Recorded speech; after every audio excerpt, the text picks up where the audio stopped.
En un rincón de Oriente Próximo se encuentra el mundo olvidado de los caballeros templarios. La actual ciudad siria de Tartus fue la Antartus o Tortosa de los templarios, dominada por su espléndida fortaleza. Los que pasaron por la ciudad en el siglo XIII hablaban de una enorme capilla y un gran salón, un castillo inexpugnable y sólidas murallas con torres que parecían coronadas de piedras preciosas. Ahora lo único que permanece intacto es la catedral. En tiempos de los templarios fue un importante lugar de peregrinación. El resto de la ciudad fue desapareciendo. Solo quedan fragmentos de ruinas incrustadas en la ciudad moderna.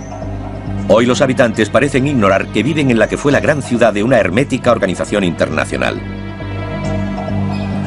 Nuestros expertos reunirán las pistas encontradas en Tortosa para reconstruir el mundo perdido de los templarios.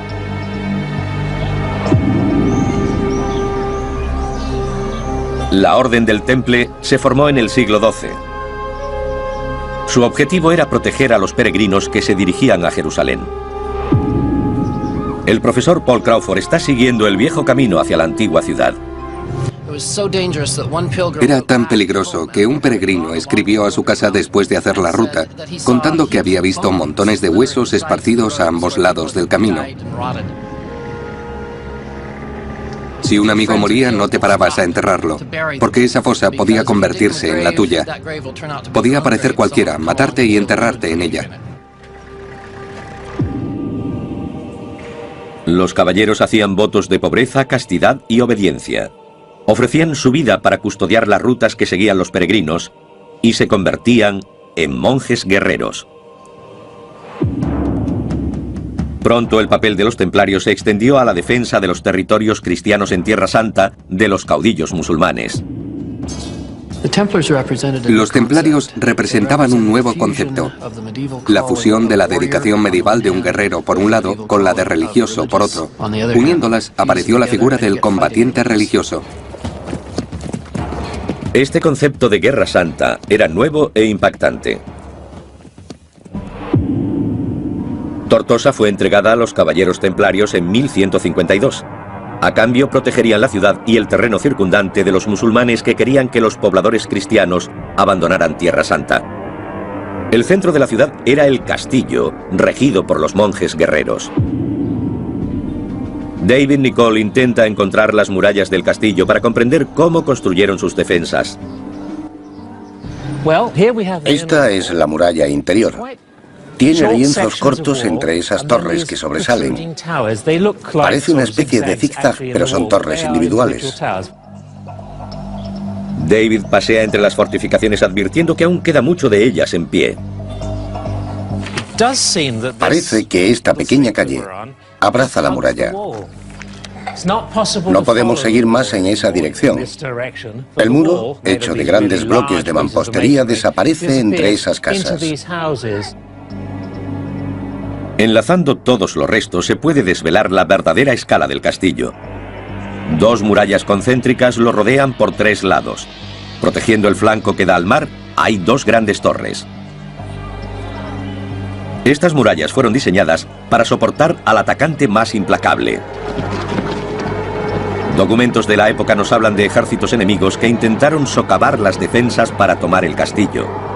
El primer paso era llegar a la base del muro. Al menos en francés medieval, el sistema normal de hacerlo era lo que llamaríamos un chat, un gato. El gato era una sólida estructura de madera que se iba deslizando hasta el muro, soportando las flechas y piedras que los defensores lanzaban desde arriba. Irían avanzando muy lentamente, hasta llegar al muro. Entonces los atacantes cavaban un túnel bajo la muralla, que iban apuntalando hasta terminar la tarea. Colocarían material inflamable alrededor de los maderos, como paja, aceite de oliva y grasa, cualquier cosa que ardiera fácilmente. Lo encenderían y saldrían corriendo. Los puntales se quemarían y el muro empezaría a desmoronarse bajo su propio peso. Habrían roto el escudo. Los muros del castillo de Tortosa estaban diseñados para resistir a los zapadores enemigos. La distancia entre las torres parece ser la del alcance de una ballesta. El espaciado de las almenas permitía a los arqueros cubrir la zona entre ellas. Había una muralla exterior relativamente baja y probablemente una interior un poco más alta. Así los arqueros podían disparar por encima de la exterior. Pero había un problema para tirar desde las torres de Tortosa. La mayoría de las ballestas de la época estaban diseñadas para disparar horizontalmente, y aquí los templarios tendrían que apuntar hacia abajo. Eso era un problema porque ocurría esto. Podían disparar al enemigo, pero no de la forma que querían. Entonces desarrollaron un ingenioso dispositivo. Incorporaron una pinza que no sujetaba la flecha con fuerza, pero la retenía en su sitio. Y como puede verse, disparaban en cualquier ángulo, sin errar el tiro. Pero arcos y flechas eran inútiles ante esto. La gran máquina de guerra medieval. Un maganel. Esta enorme catapulta de casi 20 metros de altura es la más grande del mundo. Se utilizaron 6 robles para construirla.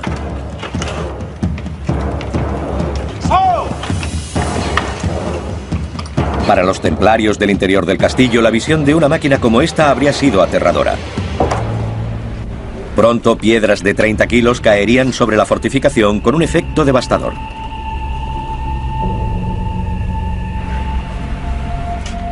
Con un alcance de unos 500 metros, estas catapultas tenían potencia para derribar grandes murallas.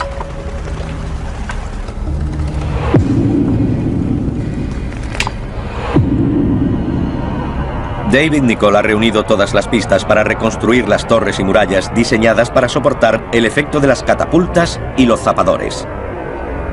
Si el enemigo abrió una brecha en el muro exterior mediante un túnel, aún quedaba otro interior que traspasar, y con un grosor de 6 metros era casi inexpugnable. Tortosa fue la puerta de entrada a una serie de fortificaciones igualmente imponentes que protegían los territorios a través de Tierra Santa.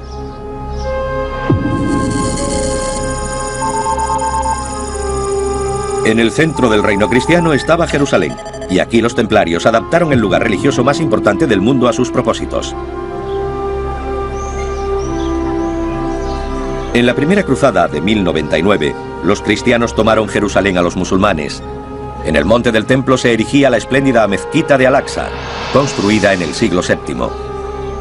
En el Jerusalén cristiano, Al-Aqsa serviría como cuartel general de los templarios. Eso significaba que ellos quedaban así unidos a uno de los lugares más importantes de la cristiandad.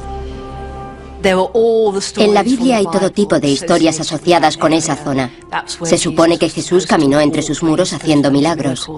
Los templarios quedaban asociados a esos hechos.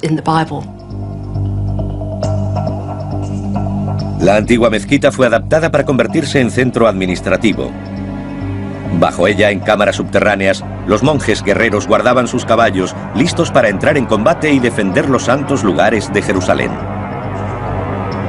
Los espléndidos arcos de los establos medían 9 metros de altura y cubrían una zona de 6.000 metros cuadrados. Las cuadras podían albergar a más de 1000 caballos.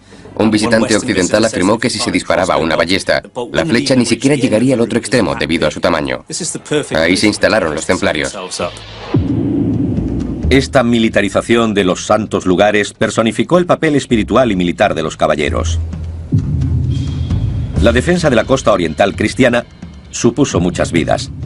En el extremo más alejado de su red había una iglesia donde se reclutaban nuevos hombres. Pero aquí los extraños rituales de los templarios estaban envueltos en el misterio.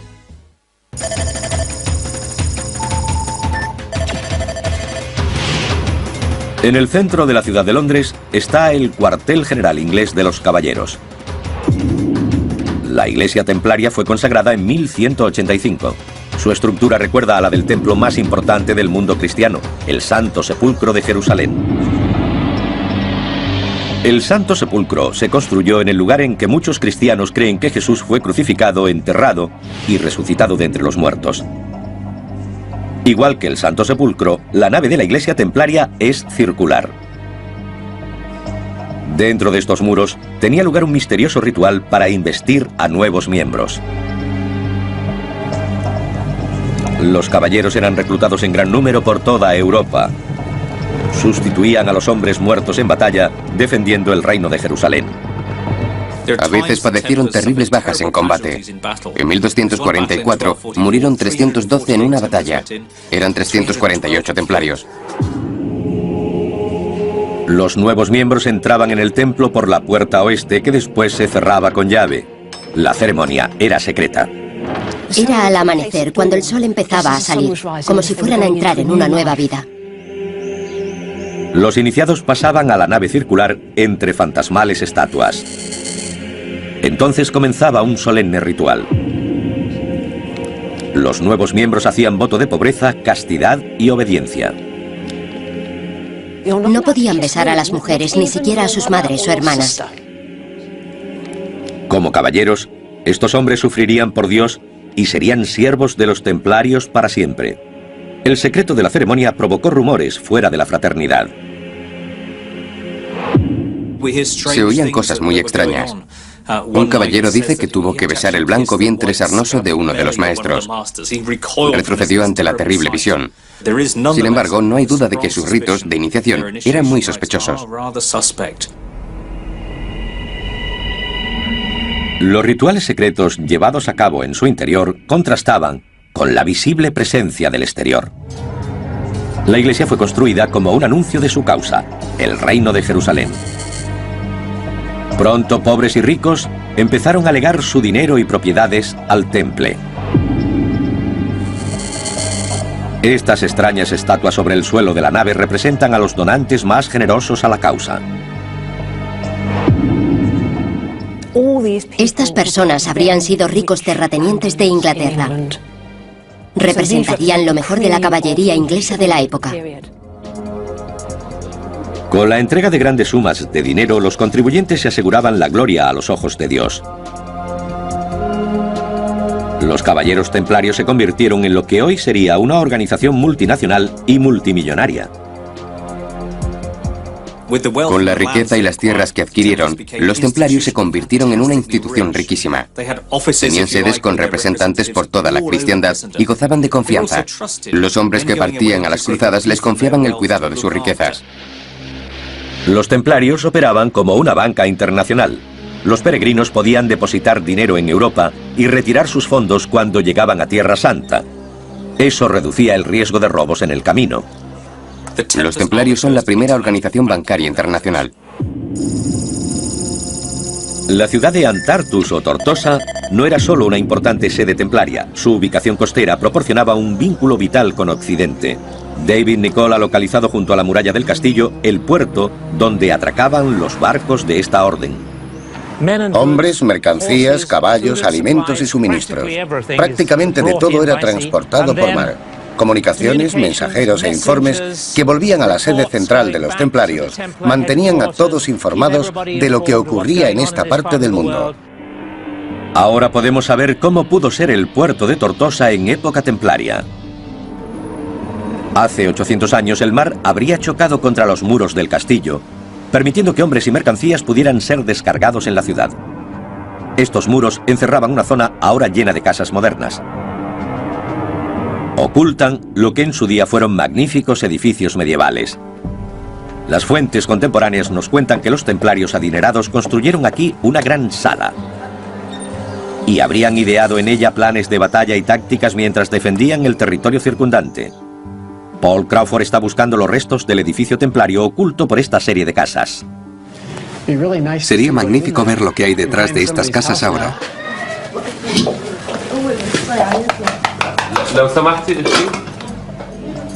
¿Puedo entrar? ¿Puedo entrar? شكرا شكرا شكرا.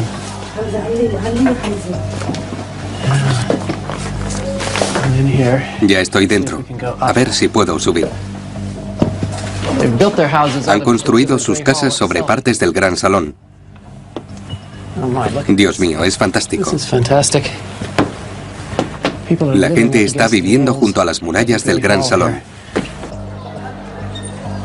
En las bóvedas hay pruebas del estilo gótico usado por los templarios.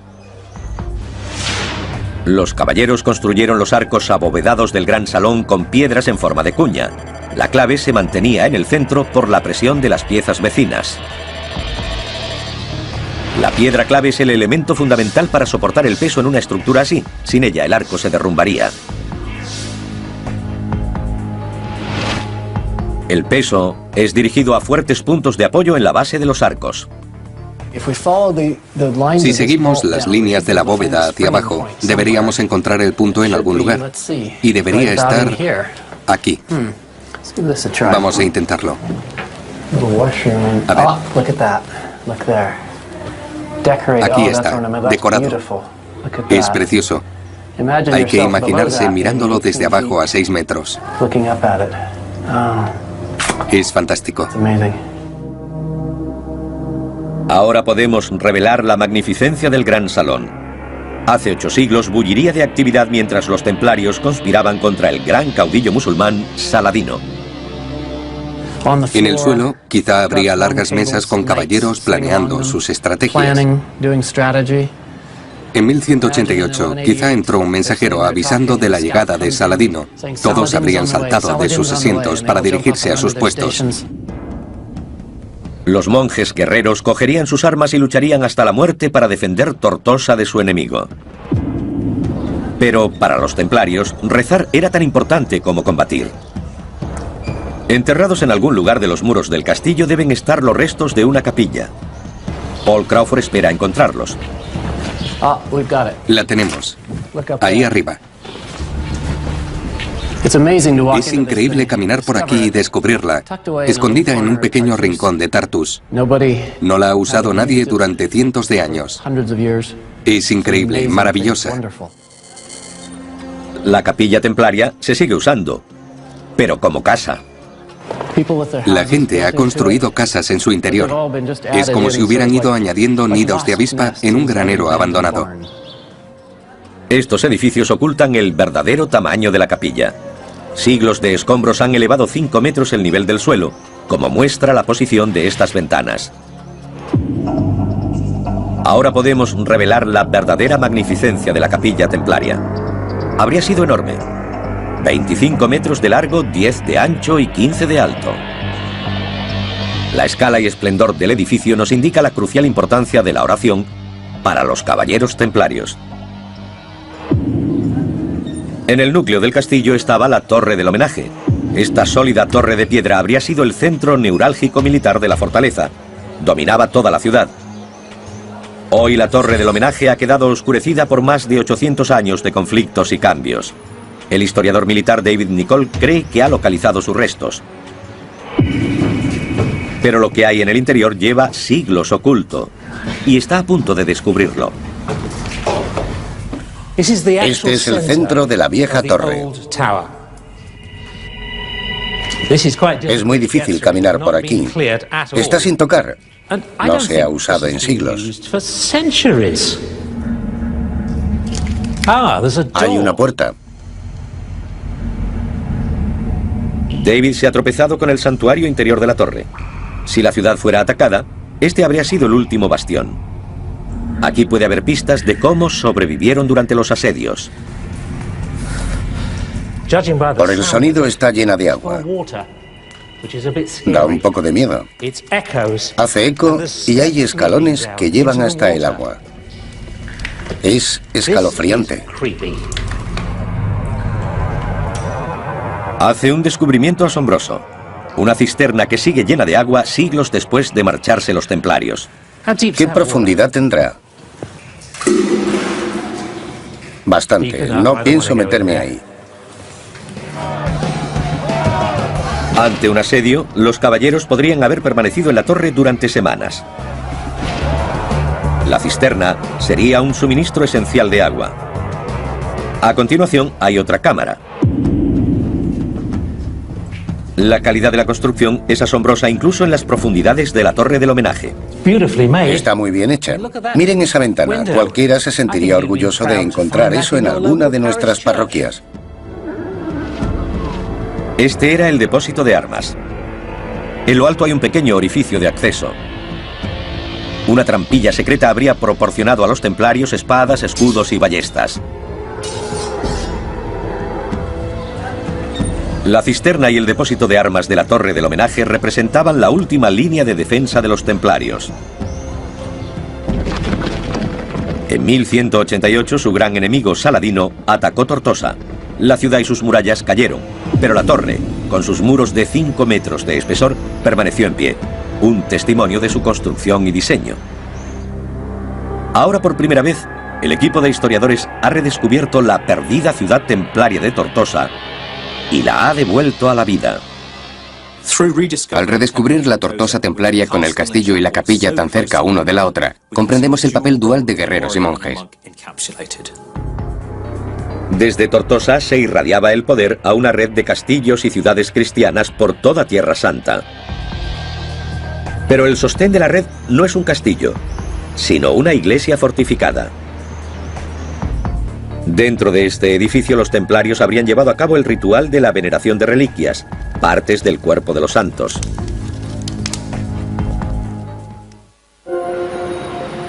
Desde el puerto de Antartus o Tortosa, los caballeros irradiaban su poder y riqueza por toda Tierra Santa.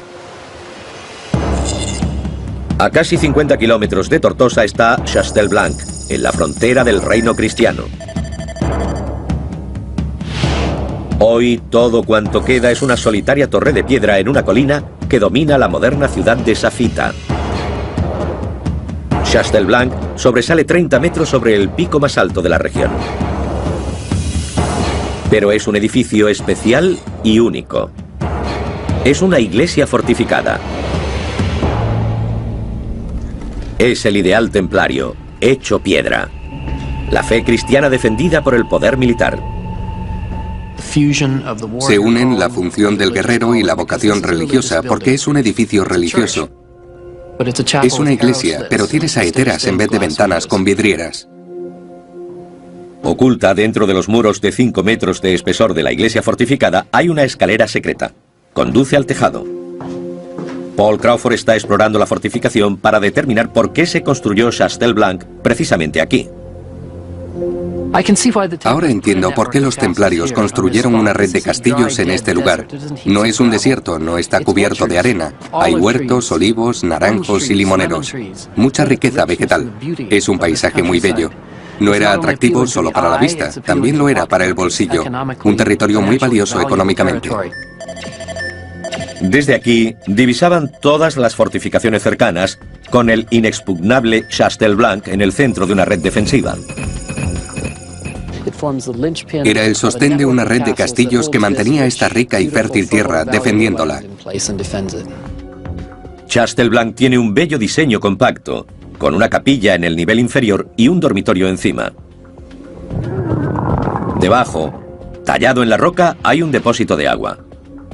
Pero para el constructor medieval, levantar una fortificación en lo alto de esta colina representaba un reto importante. Es muy caro construir un castillo así. Solo hay que ver el espesor de los muros, el tamaño de los bloques y lo cuidadosamente que fueron ensamblados. El historiador David Nicol ha estudiado cómo lograron mover estas gigantescas piedras de 1000 kilos para construir sus castillos. Usaron grúas de madera y poleas. Era un sistema muy sofisticado. Tenían la misma ingeniería que nosotros, con la diferencia de que entonces todo era madera y cuerdas. No había acero ni ningún material de ese tipo. Y en vez de electricidad o combustible diésel, la tracción la proporcionaban hombres o animales. Una persona se colocaba dentro de la rueda y caminaba, como los hámsters en la rueda de su jaula. Eso se transformaba en potencia que tiraba de las cuerdas. Era muy eficaz. La ingeniería utilizada es impresionante, pero no lo es menos su calidad. Cada piedra está labrada a la perfección. Miren esto. La parte inferior de la ventana está inclinada para poder asomarse. En caso de que llegara algún enemigo, se podían disparar flechas y dar en el blanco gracias a la pendiente. No había ningún ángulo muerto. Para los templarios, la guía en el campo de batalla llegaba de Dios. Dentro de su capilla fortificada, los monjes guerreros habrían participado en rituales religiosos, venerando reliquias de santos. En la historia cristiana siempre ha existido ese elemento de aproximación a un santo, venerando o incluso tocando sus reliquias. A menudo se trataba de un fragmento de hueso o un trozo de ropa de un santo, a veces de algo más tremebundo como una cabeza cortada.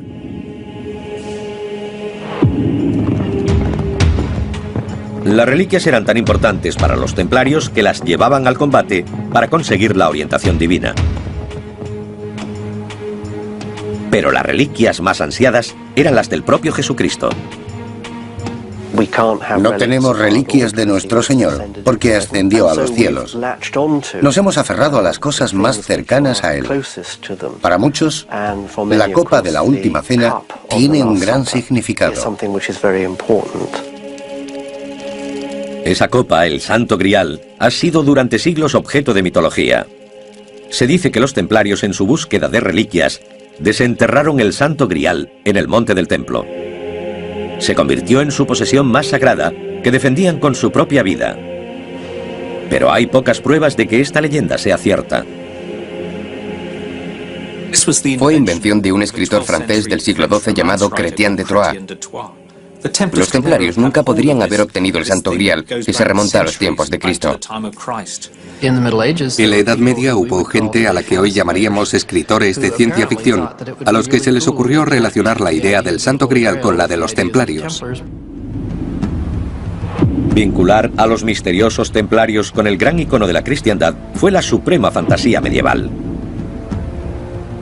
El problema es que tomó vida propia, continuó creciendo y ahora la gente lo cree, pero todo es fantasía. Borrando los asentamientos modernos, podemos ver Chastelblanc como los templarios lo habrían conocido. En lo alto de esta abrupta colina, protegida por dos murallas concéntricas, la iglesia fortificada estaba extraordinariamente protegida. Este elemento central de la red unía la sede de Tortosa con el resto de las defensas cristianas. Pero a 40 kilómetros está el mejor de los castillos, Crac de Chevalier, construido para soportar el más brutal de los ataques.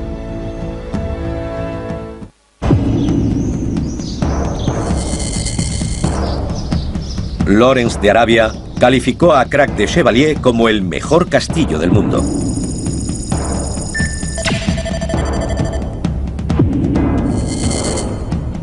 Con muros exteriores de 30 metros de grosor y 7 torres de 9 metros de diámetro, este castillo era prácticamente inexpugnable. La fortaleza fue construida por los caballeros hospitalarios, compañeros y rivales de los templarios. Su emplazamiento es crucial. Defiende la ruta comercial más importante de la región. Allí hay un gran valle con la carretera principal. Lo es ahora y lo fue en la Edad Media, uniendo la costa con las ciudades del interior, que en el período de las cruzadas fueron los centros del poder islámico. La costa era el centro del poder de los cruzados. Hospitalarios y templarios unieron fuerzas para defender este importante territorio. Era una enorme operación militar y David Nicholl pretende descubrir cómo operaban los caballeros. Los caballos eran esenciales para los templarios, pero estabularlos era una ardua tarea. El primero de dos establos. Este es el más pequeño y es muy grande. Estos magníficos edificios abovedados podían albergar más de 1000 caballos. Desde aquí podían partir al combate en cuestión de minutos. Se consumían de impaciencia. Estarían tan deseosos como sus jinetes de salir y entrar en acción. Los caballos también eran esenciales para transportar armas, alimentos y hombres por el castillo. Los diseñadores de Clark de Chevalier tuvieron que encontrar un modo de permitir que los animales se desplazaran por las pronunciadas pendientes de la fortaleza. Solucionaron el problema construyendo los pasadizos con amplios escalones de poca altura en vez de rampas. Con estos escalones casi planos, se reducía la inclinación y se facilitaba la labor a los animales. Había humedad, se podía resbalar, y con tantos animales lo normal es que hubieran muchos excrementos. El movimiento de los hombres por el castillo también era importante, especialmente bajo un ataque. Estamos en las profundidades de esta gruesa y sólida pieza de mampostería. Esto es conocido como un muro-galería, un pasadizo secreto dentro de la amplia fortificación que permitía a los caballeros moverse ocultamente alrededor del castillo en momentos de ataque. Les gustaba estar tan ocultos como fuera posible del enemigo. En pleno ataque, la gente corre de un lado a otro proporcionando flechas a los tiradores, llevando agua y comida o ayudando a los heridos. Había mucha actividad durante un sitio. Los caballeros disparaban desde las aspilleras y también desde una ingeniosa pieza de ingeniería medieval llamada matacán. El matacán sobresalía de los muros del castillo. Era una astuta medida antizapadores. Estando sobre ellos podían lanzar piedras o cualquier material hiriente, agua hirviendo o aceite hirviendo. No, el aceite no, porque era muy caro. Pero se podía verter agua hirviendo sobre la cabeza de los zapadores. Era un método muy eficaz. Les caía encima.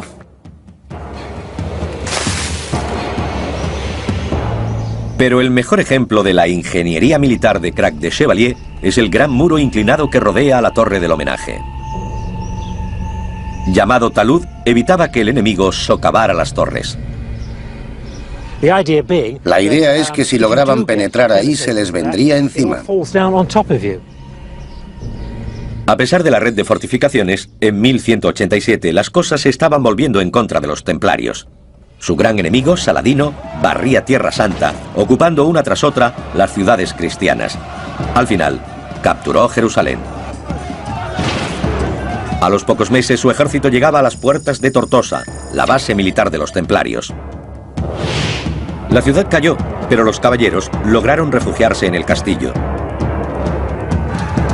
Tenían que reagruparse y decidieron reconstruir sus fortificaciones. David Nicol está buscando pistas de cómo lograron reforzar Tortosa. Esa línea diagonal es una buena pista. Podemos decir, con cierto fundamento, que marca la línea del talud que rodeaba la base de esta torre. Este talud indica que Tortosa resistiría el ataque de un enemigo que intentara socavar sus muros. Dentro, David hace otro descubrimiento. Está claro que la parte interior de la torre del homenaje, que cuenta con un depósito de armas y una cisterna, está rodeada de una fortificación tardía. Lo que hicieron los templarios fue añadir material en el exterior. Lo fortalecieron y agrandaron. Por fuera estaría el mar.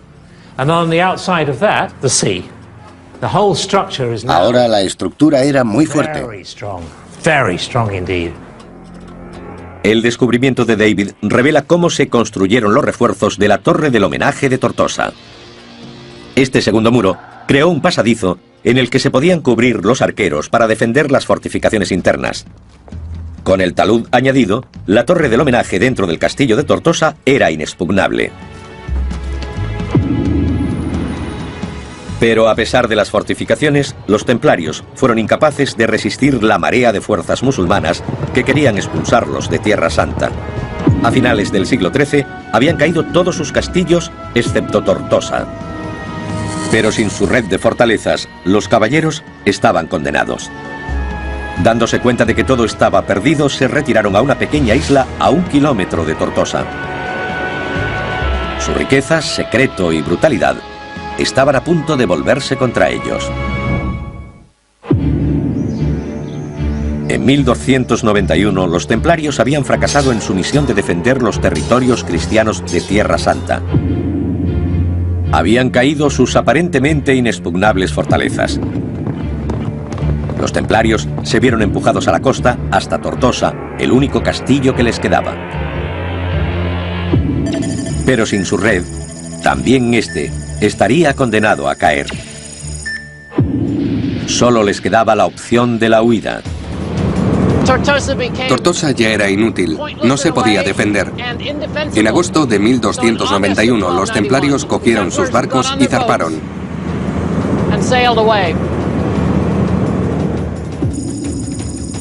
Zarparon hacia la isla de Chipre. Era una base segura donde reagruparse y lanzar un ataque para recuperar Tortosa y su red de fortificaciones.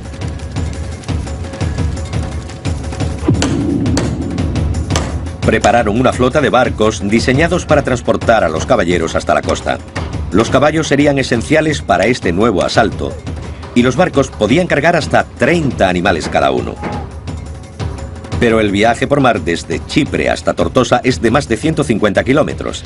Transportar caballos a esta distancia sería todo un reto. Los caballos se mareaban igual que los humanos, pero a diferencia de las personas, los caballos no saben vomitar, y eso es un problema. Lanzar un ataque con caballos enfermos sería desastroso. Los templarios necesitaban hacer una escala para recuperar a sus animales. A 1 kilómetro de la costa de Tortosa está la isla de Ruad. En Ruad podrían desembarcar los caballos y descansar. Después volverlos a cargar en el barco y llevarlos a la costa. Así estarían en buenas condiciones para el ataque. En 1300, los templarios partieron hacia la isla de Ruad con una guarnición de 120 caballeros y 500 arqueros listos para actuar. Volvieron con la idea de usar la isla como cabeza de playa, recuperar Tortosa y después el resto.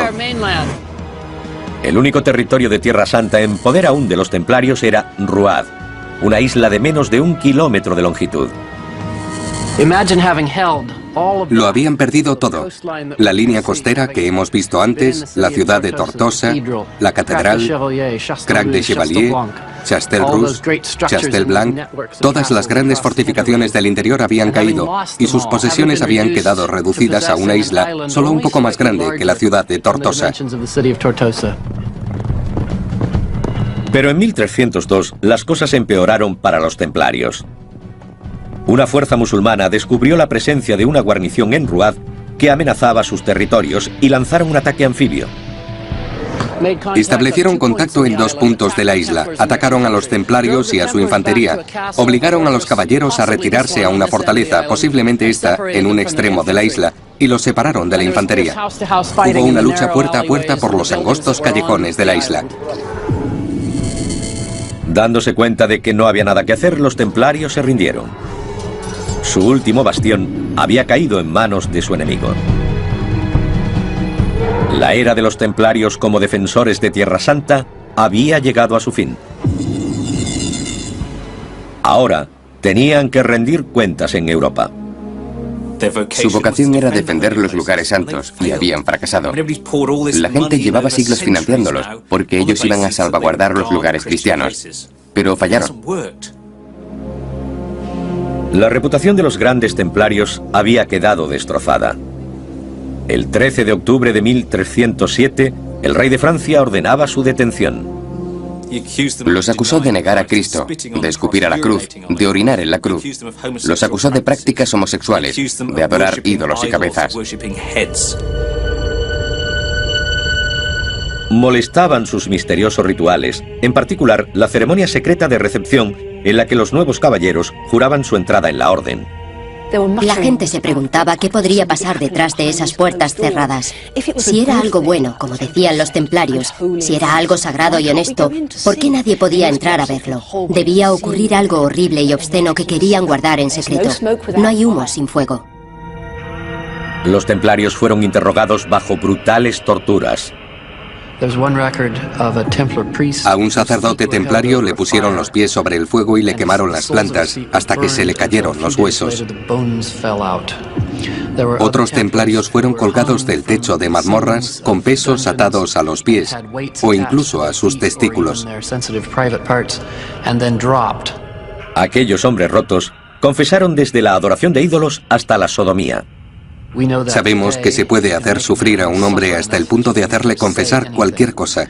Eso hace que los historiadores sospechen que los cargos contra los templarios no fueron ciertos. En marzo de 1314 los templarios fueron encontrados culpables en su totalidad. El gran maestre fue quemado en la hoguera y se disolvió la orden. Cuando una organización tan grande y poderosa como esta cae, es inevitable que haya teorías de conspiración.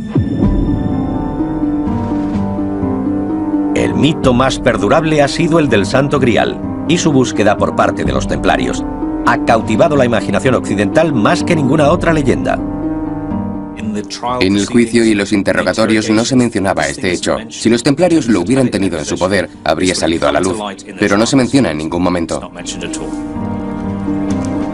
La destrucción de sus documentos en el siglo XVI por los invasores turcos ha generado un halo de misterio alrededor de los caballeros templarios. La obsesión de los templarios por el secreto, su interés por las reliquias y rituales arcanos, hacen que ellos fueran su peor enemigo. Pasaron de héroes de la cristiandad a reos culpables. Hoy todos conocemos a los templarios por la mística que los rodea. Pero sus construcciones defendieron Tierra Santa durante casi 200 años. Ahora van desapareciendo lentamente en el entorno, y parece que el estatus mítico de los templarios sobrevivirá a su mundo perdido.